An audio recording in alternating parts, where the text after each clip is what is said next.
美伊停火，战场却诡异升温。以色列强军集结，假消息乱飞，白宫澄清。伊朗密集打击海湾盟友，黄基俄境要害，高官接连身亡。乌军夺回阵地，俄高价值装备被毁。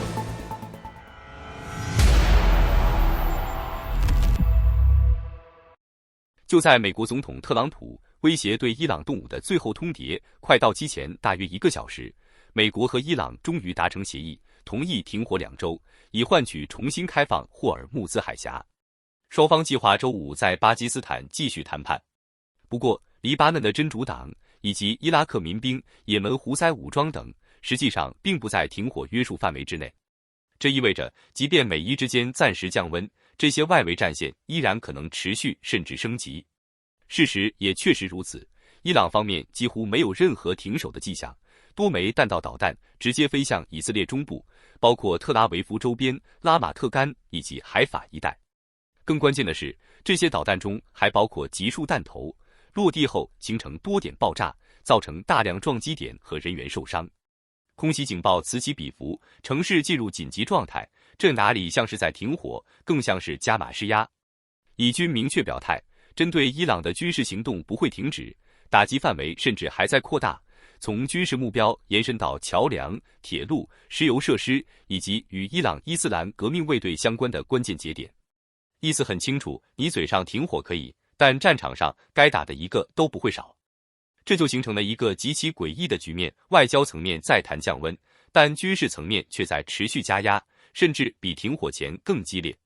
从已公开的信息来看，日前所谓的停火协议真正约束的，其实只是美国与伊朗之间的直接冲突。美国暂停2周空袭，伊朗承诺开放霍尔木兹海峡，并参加4月10日在伊斯兰堡的谈判。但关键问题在于，以色列并不在这个约束框架之内。换句话说，现在的现实是，美国按下暂停键，以色列继续打，而伊朗则一边谈一边打。这种结构本质上就是对伊朗的单向施压。因为美国暂时不动手，并不代表压力消失，反而是把前线压力外包给以色列。以军持续空袭，持续削弱伊朗境内和外围网络的能力，让伊朗在战场上不断消耗，同时又被拉回谈判桌。这种双轨压制对德黑兰来说，比单纯军事打击更难受。也正因为如此，伊朗才会在停火刚宣布就继续发射导弹。这不是沟通失误，而是一种刻意释放的信号，告诉对手，也告诉谈判桌，自己并没有被完全压住。但问题在于，这种边谈边打的模式本身就极不稳定。一方面，以色列的打击如果继续扩大，很可能触及更敏感目标，迫使伊朗做出更强烈的反击。另一方面，伊朗如果持续发动导弹袭击，也会让以色列有更多理由升级行动。这样一来，这个所谓2周停火，随时可能变成一纸空文。更值得警惕的是，霍尔木兹海峡这个关键变量。协议要求伊朗全面、安全开放这一全球能源命脉，但如果局势继续恶化，伊朗完全有可能把海峡再次当作筹码。一旦运输受阻，冲击的不只是中东，而是整个全球能源市场。从更大的格局来看，这次停火更像是一场时间交易。美国需要时间推动谈判，稳定能源市场，以色列则利用这段窗口继续打击对手，而伊朗一边承受压力，一边试图用有限反击维持谈判筹码。问题是，这3条线并不在同一个节奏上。当外交节奏和军事节奏完全脱节的时候，所谓的停火就只剩下一个作用：拖延，而不是解决。接下来4月10日的伊斯兰堡谈判将成为关键节点。如果伊朗没有真正放开海峡，导弹攻击没有明显收敛，而以色列又继续扩大打击范围，那么这场冲突很可能会在短时间内重新全面升级。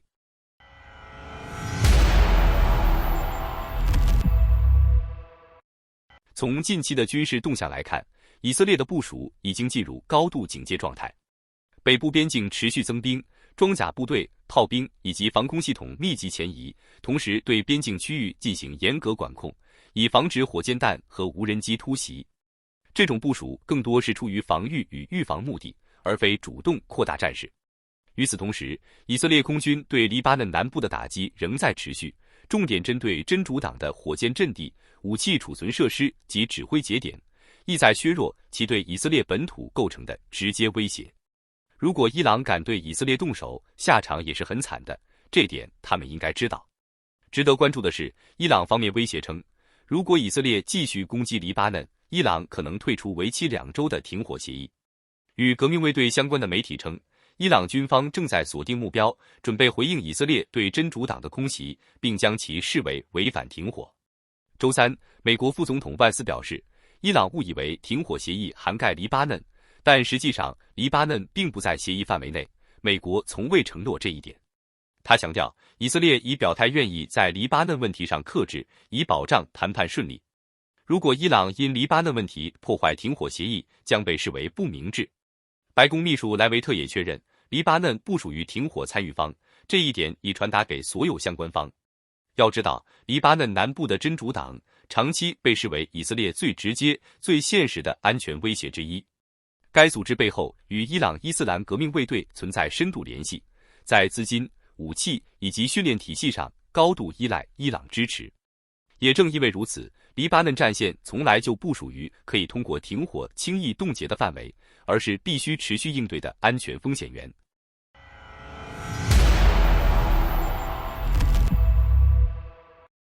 最近令人困惑的现象是，假消息满天飞。白宫新闻发言人卡罗琳·莱维特最近出来澄清，说媒体关于特朗普接受伊朗10点计划的报道完全不靠谱。他表示，大家对美伊之间的和平谈判和相关方案有很多误解。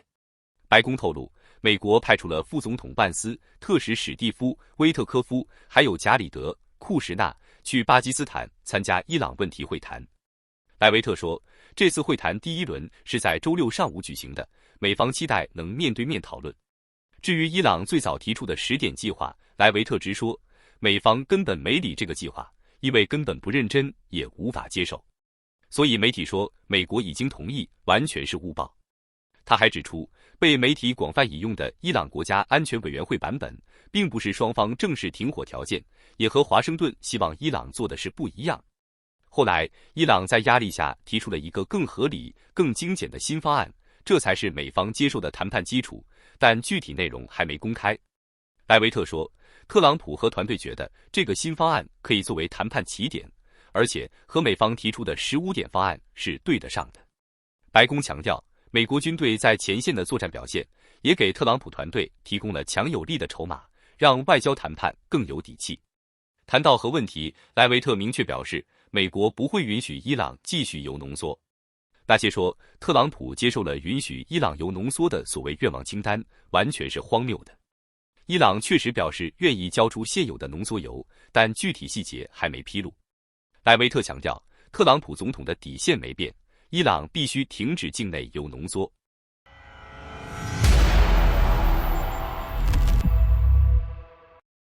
与此同时，伊朗还将打击重点转向美国在海湾地区的其他盟友。首先受到冲击的是科威特，当地军方通报，从当天早上开始，伊朗方面发起了一波密集袭击，共有28架无人机被拦截。这些无人机的目标并不简单，而是直指南部的关键基础设施，包括石油工厂、发电厂以及海水淡化设施。部分设施已经出现受损情况。几乎在同一时间，阿拉伯联合酋长国也进入防御状态。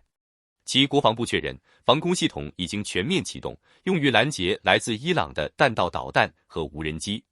虽然官方表示大部分目标被成功拦截，但这一轮攻击的性质已经非常明确，这不是试探，而是有针对性的区域打击。更值得注意的是，伊朗方面并没有否认行动，其国家电视台直接承认袭击，并将其定义为对此前伊朗波斯湾石油设施遭打击的报复行动。这等于是公开表态，虽然停火存在，但报复不会停止。美国与伊朗之间的直接冲突暂时按下暂停键，但围绕伊朗展开的整个地区网络，包括海湾国家、能源设施、代理力量，全部不在停火约束之内。于是，一个非常典型的局面出现了：核心战线暂缓，外围战线全面升温。从更深层来看，这一轮袭击背后也有明显的战略逻辑。一方面，海湾国家在这轮冲突中的立场本身就存在摇摆。在冲突初期，一些国家出于能源安全与地缘考量，对伊朗保持相对缓和态度。但随着局势升级，伊朗对能源出口构成威胁，这些国家又逐渐向美国与以色列一侧靠拢。这种左右观望的姿态，很容易被伊朗视为背离甚至背叛。另一方面，来自美国的压力同样在推动局势变化。此前，特朗普曾公开表态，希望海湾国家为相关军事行动承担更多成本。这种信号对海湾国家来说，本身就是一种战略选择的逼迫，要么承担代价站队，要么承受来自伊朗的直接打击。在这种双重压力之下，伊朗的选择也变得非常直接，既然无法在正面全面对抗美国，就通过打击其盟友来扩大冲突成本。而更深一层的意图很可能还在能源层面。海湾国家的核心命脉是石油出口与能源基础设施，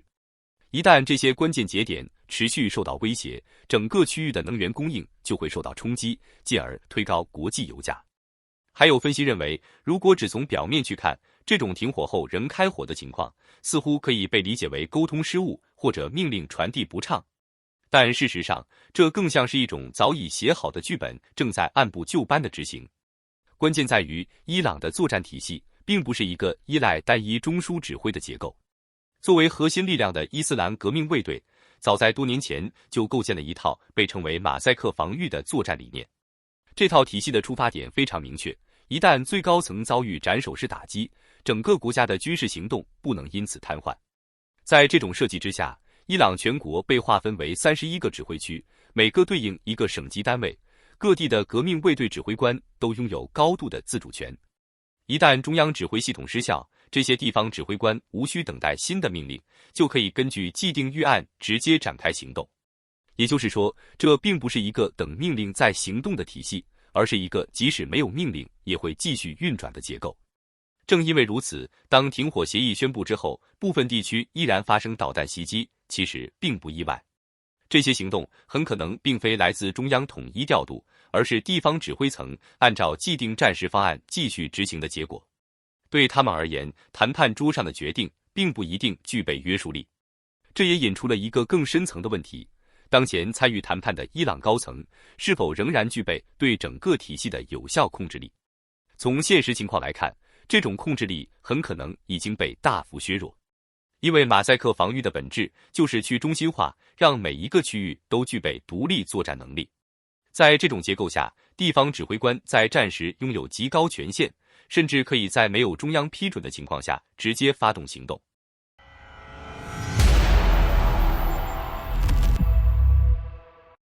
自俄罗斯入侵乌克兰以来，战争已持续超过4年，双方的攻防不断升级。近期，乌克兰针对俄罗斯境内多个城市和港口发起了新一轮打击，重点削弱俄军后勤与补给能力，同时俄方高层与重要军事人员也接连遭受损失。根据社交媒体信息，4月6日，乌克兰向莫斯科发射多枚导弹，部分击中行政大楼和军事设施，市区升起浓烟。分析人士认为，这可能是对俄军此前袭击敖德萨平民建筑的报复。与此同时，乌军还发射约190架远程自杀无人机，其中部分无人机进入距俄罗斯领空约900公里的范围，对国内目标进行打击。在南部，新罗西斯克港成为重点攻击目标，大批乌军无人机袭击了港口石油码头，7个油料装卸设施中有6个遭到破坏，其中1号和2号设施发生火灾和石油泄漏。该港是俄罗斯南部最大的石油转运枢纽，直接关系前线俄军燃料补给。此外，停靠在港口的格里戈洛维奇海军上将号护卫舰可发射口径巡航导弹的重要战力也在袭击中受损。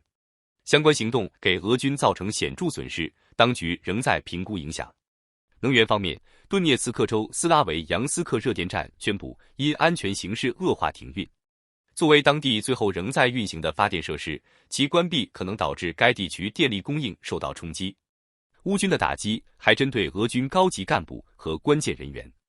俄罗斯锆石导弹生产公司执行长亚历山大·列昂诺夫突然去世，引发外界关注其是否与乌军行动或内部清洗有关。前乌克兰安全局少将弗拉基米尔·利亚普金也在近期被乌军精准击毙。他曾加入俄军志愿部队 BARS-33，协助克里姆林宫入侵乌克兰。此外，北方舰队第45集团军空军与防空部队司令亚历山大·奥特罗申科在3月31日乘坐安抚26飞机试图飞越克里米亚时坠机身亡。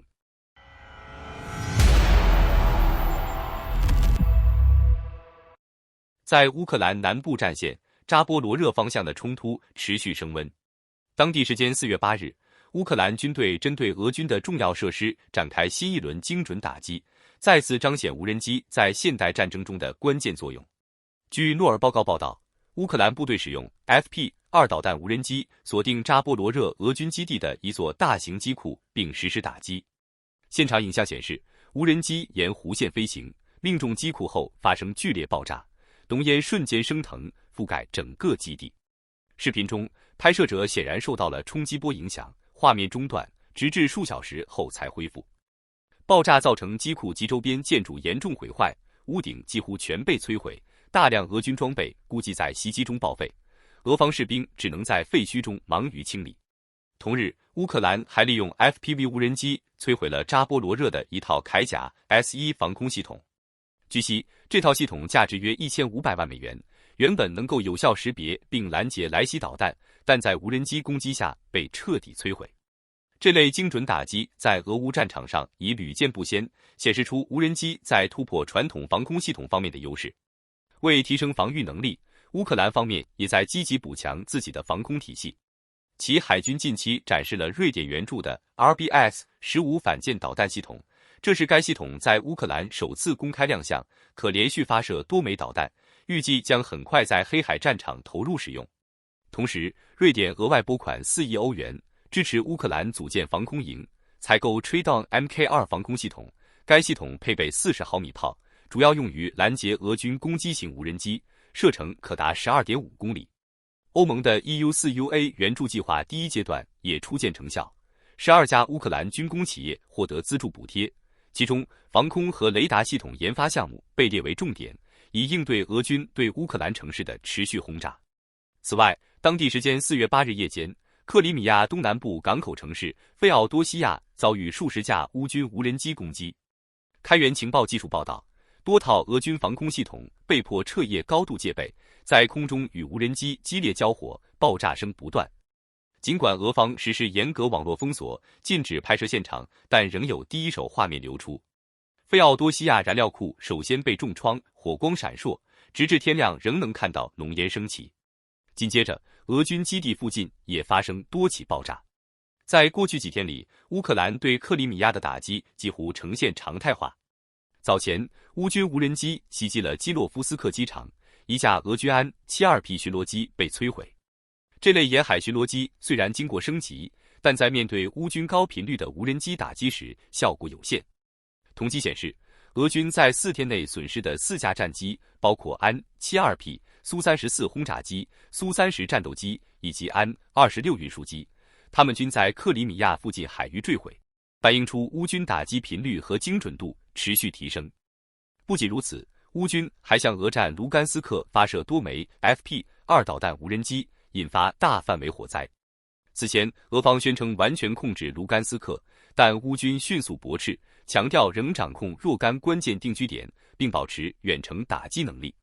近年来，乌军频繁使用的 FP-2和 FP-5火烈鸟导弹显示出低成本、高效率的特点。FP-2虽被称为无人机，但实际上更接近简易巡航导弹。火电公司正在研发更新型弹道导弹，进一步提高防空系统拦截难度。在乌克兰东部战场，乌军近期持续发起反攻，取得显著进展。继完全收复库皮扬斯克之后，乌克兰第129机械化旅在德沃里奇纳附近展开反击，并成功夺回库皮扬斯克以北的失地，推进约30公里，目标直指战略要地米洛维。诺尔报告指出，乌军在收复领土后迅速巩固阵地，挫败了俄军企图发起的反扑。尽管莫斯科此前宣称完全占领库皮扬斯克，但外界普遍对此表示质疑。乌军的成功不仅收复了该城，还利用库皮扬斯克为其他战场提供了战术支援。与此同时，乌克兰在哈尔科夫方向的反攻也在升级，夺回了安巴尔内及周边失地。俄军尝试派遣小股部队渗入，但未取得实质进展。在斯拉维扬斯克方向，俄军派出3组摩托车冲锋队袭击乌军阵地，但乌克兰第81空中机动旅利用 FPV 无人机及时击退入侵部队，显示出无人机在前线作战中的重要作用。乌军还针对高价值装备实施打击。乌克兰第15黑森林旅联合国民警卫队摧毁了俄军一套价值约2400万美元的 Supark EM 反炮兵雷达，这套设备原本被俄方称为极为稀有，此战后其存量进一步减少。好的，感谢您一口气看到最后了，这是对我们最大的鼓励和支持。要看最全面、最及时准确的战场热点报道更新，就请每日锁定新冷战情势。如果您喜欢我们的节目，也请您点赞、留言、订阅，把视频分享出去，让更多的人看到这个节目。想要赞助我们的朋友，可以打开超级感谢打赏赞助，帮助我们能持续做出更多好节目。谢谢大家。